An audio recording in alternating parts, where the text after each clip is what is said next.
तर मंत्र्यांनी मला फोन केलेले आहेत किंवा येऊन लॉबीत ते भेटतात आणि ते विचारतात ताई तुम्हाला उत्तर काय पाहिजे, असे सुद्धा मंत्री असतात. आणि ते म्हणजे त्यांना खरं लोकाभिमुख मंत्री म्हणायला पाहिजे. पण त्याच्यामध्ये असं ते मुद्दाम काहीतरी झोपलेले वगैरे आहेत.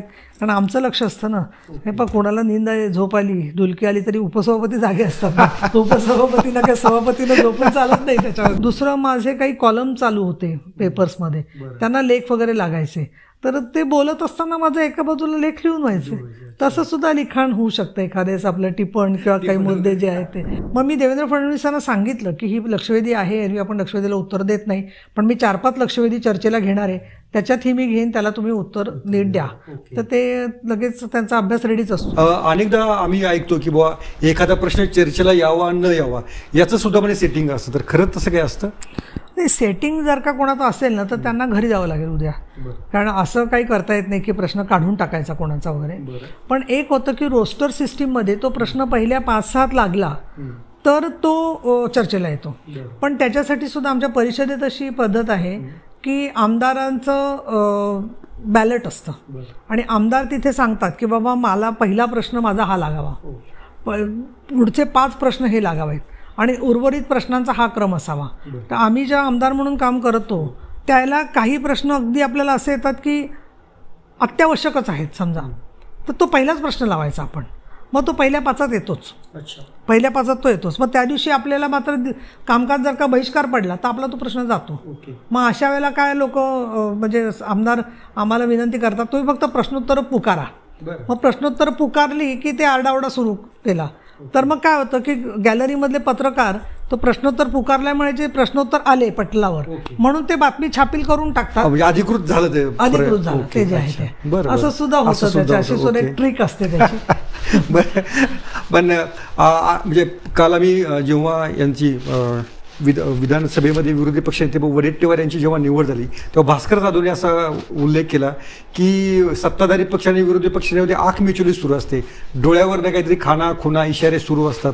तर असं तुमच्या सभागृहामध्ये काही घडतं का? नाही, असं प्रत्येकाकडे लक्ष ठेवता येत नाही ना, कोण काय आंख मिचोली करतोय. एकमेकांना ऍडजस्टमेंटची काय सोय असते का? नाही, आता काही वेळेला दोन्ही लोक एकदम बाहेर जातात समजा लॉबीमध्ये. आता ते काय बोलले तर आम्हाला माहीत नसतं, ते वेगवेगळ्या वेळेला येऊन बसतात.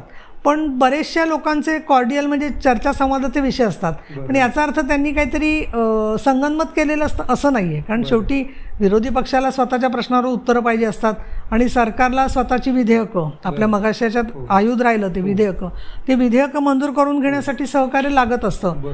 क्वचित असं होतं की काही वेळेला आपण समजा एक विषय देतो तर मंत्र्यांनी मला फोन केलेले आहेत किंवा येऊन लॉबीत ते भेटतात आणि ते विचारतात ताई तुम्हाला उत्तर काय पाहिजे, असे सुद्धा मंत्री असतात. आणि ते म्हणजे त्यांना खरं लोकाभिमुख मंत्री म्हणायला पाहिजे. आणि ते सांगतात की त्याच्यात केसमध्ये आता एक आदिवासी आश्रमशाळेतला मला विषय आठवतोय, त्याच्यात हे झालेलं आहे, आरोपी पकडलेत, मग काय करायला पाहिजे.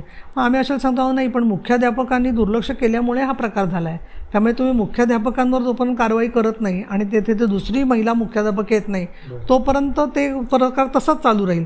मग ते लगेच ते स्वीकारतात. म्हणजे डॉक्टर रणजित पाटील मंत्री होते तेव्हा झालेलं आहे. त्याच्यानंतर बाकी मला आठवते की इतरसुद्धा म्हणजे ज्याला आपण म्हणू की आबा तर नेहमीच सभागृहाचा अंदाज घ्यायचे साधारण काय चाललंय ते, पण इतर वेळेला सुद्धा आपण एखादी सूचना केली तर मंत्री स्वीकारतात. त्याच्यामध्ये काही वेळेला मंत्र्यांशी बोलून पण लोक प्रस्तावात उल्लेख करतात, पण त्या मंत्र्यांनाही आवडतं की त्याला लोकांचा प्रश्न आपण सोडवतो. ओके, त्यामुळे त्यांचा पॉझिटिव्ह असा रिस्पॉन्स असतो. आणि काही मंत्री झोपल्याचे प्रकार आम्ही सभागृहामध्ये पाहिले, तर असे प्रकार वारंवार घडतात का? नाही, वारंवार नाही घडत. क्वचित कधीतरी असं होतं की एखादेच मंत्री सारखे झोपत वगैरे नसतात. एखादेच कोणी काय औषध घेतलं असेल किंवा थकले असतील किंवा काही ग्लानी आली असेल त्याच्यामुळे असं थोडंसं कधीतरी एखाद्याचं झालं असेल. पण त्याच्यामध्ये असं ते मुद्दाम काहीतरी झोपलेले वगैरे आहेत. कारण आमचं लक्ष असतं ना, हे पण कोणाला नींद झोप आली डुलकी आली तरी उपसभापती जागे असतात. उपसभापतीला काय सभापतीला झोपून चालत नाही त्याच्यामध्ये. तुम्हाला म्हणजे आणि असं लक्षात येत असेल की एखादं भाषण फारच रेंगाळलंय, कंटाळवाणं झालंय, तरी तुम्हाला ते ऐकावं लागतं, ते कसं सहन करता तुम्ही ते? मी मी जेव्हा आमदार म्हणून काम करत होते त्यावेळेला मला असं लक्षात आलं की आपल्याला भाषणात तर सगळं सभा कामकाज ऐकलं पाहिजे. मग मी काय केलं की मी नोट्स काढणं सुरू केलं. त्यामुळे जे कोणी बोलतील त्याचे माझ्याकडे एक वेगळी वही असायची आणि त्याच्यात मी त्या नोट्स लिहून ठेवायचे. त्याचा मला फायदा असा झाला की जे उत्तर देतात मंत्री तर त्या नोट्सला धरून त्यांनी उत्तर दिले की नाही स्वतःला कळायला लागलं. दुसरं माझे काही कॉलम चालू होते पेपर्समध्ये, त्यांना लेख वगैरे लागायचे, तर ते बोलत असताना माझं एका बाजूला लेख लिहून व्हायचे. तसं सुद्धा लिखाण होऊ शकतं एखाद्याच आपलं टिपण किंवा काही मुद्दे जे आहेत ते, त्यामुळे ते होऊ शकतं. तिसरा, तुम्ही ऐकल्याशिवाय तुम्हाला कळत नाही की नवीन काय मुद्दा आहे. त्याच्यामुळे सभागृहात ज्यांना चांगलं संसदपटू म्हणून काम करायचं आहे त्यांनी उशिरापर्यंत बसलं पाहिजे सभागृहामध्ये. त्यामुळे बरेच लोक इथे तिथे फिरून येतात, काही करून येतात. आता तुम्ही मीडियाचे लोक खाली असतात, त्यांना भेटलं की बरं वाटतं, त्यामुळे बरेच लोक चक्कर मारून त्यांना पण भेटून येतात सगळेजण. पण सभागृहावरती आपण कॉन्सन्ट्रेशननी ऐकलं तर आपला बऱ्याच विषयांचा अभ्यास होतो. आणि काही वेळेला एखादा नवीन आमदार सुद्धा खूप चांगला मुद्दा मांडत असतो. मग अशांच्या लक्षवेधी किंवा वेगवेगळ्या औचित्य मी मुद्दाम त्यांना परवानगी देते. जसं राम पाटील नांदेडचे, त्यांनी विधवांच्या प्रश्नावरती लक्षवेधी लावलेली होती आणि ती कशात म्हणजे बसवायची काय असं ते रुटीनमध्ये मागे पडली होती.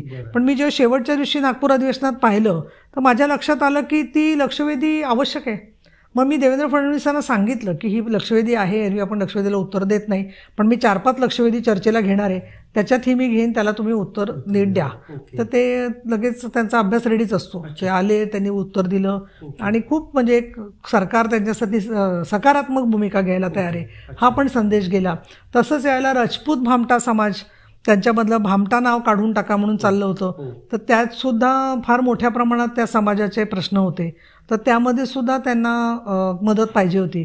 मदत म्हणजे त्यांनी लक्षवेधी लावल्यावरती योग्य त्या पद्धतीने उत्तर येतंय की नाही हे बघण्याचं काम आम्ही करतो.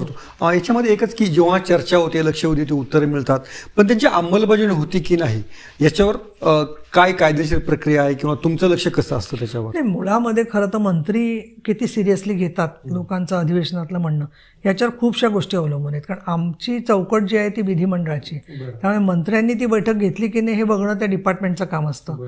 पण मी आता यावेळेला असं सांगितलं की बैठक तुम्ही घेतलीत, आश्वासन दिलं, आमदार म्हणाला ठीक आहे आम्ही बैठक घेतो, तर मी त्यांना असं सांगायला सुरुवात की तुमची बैठक झाली की मला मेसेज करा आमची बैठक झाली म्हणून. म्हणजे काय होईल की निदान मला कळेल की यांची बैठक झाली तर विषय पुढे गेलाय, नाही तर पुढच्या अधिवेशनात तो आमदार येऊन म्हणतो बैठकच झाली नाही आमची.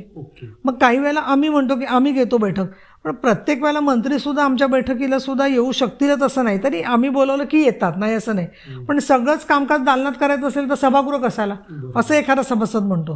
प्रत्येक गोष्टीत बैठक घ्यायची आवश्यकता नाही, पण ज्याच्यावर चर्चा व्हायला पाहिजे. तर मग अशाला मी काही वेळेला टाईमलाईन देते. उदाहरणार्थ बघा, पत्रकारांना निवृत्ती वेतन 15,000 आहे, तर ते 20,000 करायची घोषणा केली. तर मग मी त्यांना सांगितलं की ते लवकर तुम्ही अंमलबजावणी करा.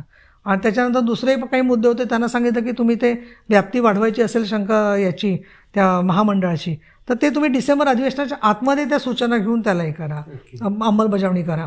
सॅनिटरी मशीनच्या संदर्भात सुद्धा एक हक्कभंग आला, अनिल परवाने दिला, तर तो हक्कभंग ते जरी विरोधी पक्षात असले तरी हक्कभंग दाखल करून घ्या आणि त्याच्यावरती त्या प्रसाद लाड म्हणजे जी हक्कभंगाची समिती आहे त्यांनी त्याच्यावर अभ्यास केला पाहिजे. अशा प्रकारे त्याला आपल्याला चालना देता येते.